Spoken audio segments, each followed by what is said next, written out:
fact, I once went to Jack and I said, I have an idea, Jack. And he said, yes. And I said, you know, in college we used to buy these, songs from the Heidelberg, beer Holland. And they're drinking songs, like drink, drink, drink, and let's all, lusty and everything. I said, let's do an album of drug songs. And he said, great idea. But what do we put on it? Because he was into concept albums. And I remember the first thing I had to work on there was some hideous thing called the Signs of the Zodiac.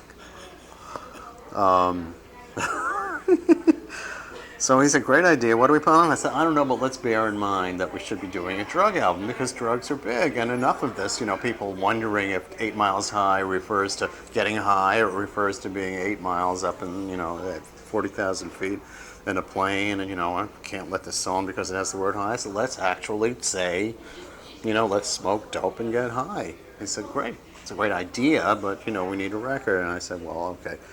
So I put that in the back burner, and then in Washington Square one day I saw this street singer called David Peel, and he was singing, I like marijuana. I like marijuana. Everyone was standing around him singing along, and wonderful classics, Up Against the Wall, Motherfuckers, and I called Jack. I said, I found the artist. And so Jack and I met in Washington Square one Sunday. It's right near your house, Jack.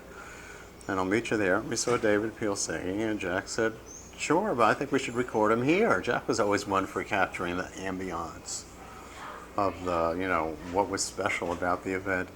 So they sent Peter Siegel down with a Nagra the next week, or over the next few weeks, and they stole the electricity from a lamp post in Washington Square and recorded Have a Marijuana for $1,500. There was no such phrase as have a marijuana. There had been a demonstration at Grand Central Station, an anti-war demonstration, and Time magazine reported on it.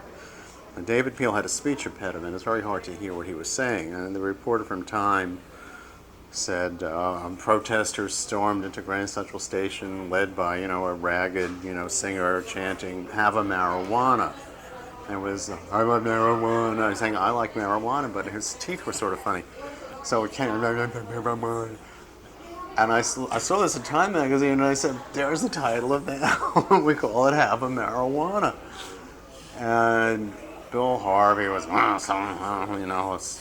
this isn't what Elektra does, and this is no. I said, I bet you this is a gold record. I said, every kid in the world is going to want to take this home and give his parents a heart attack.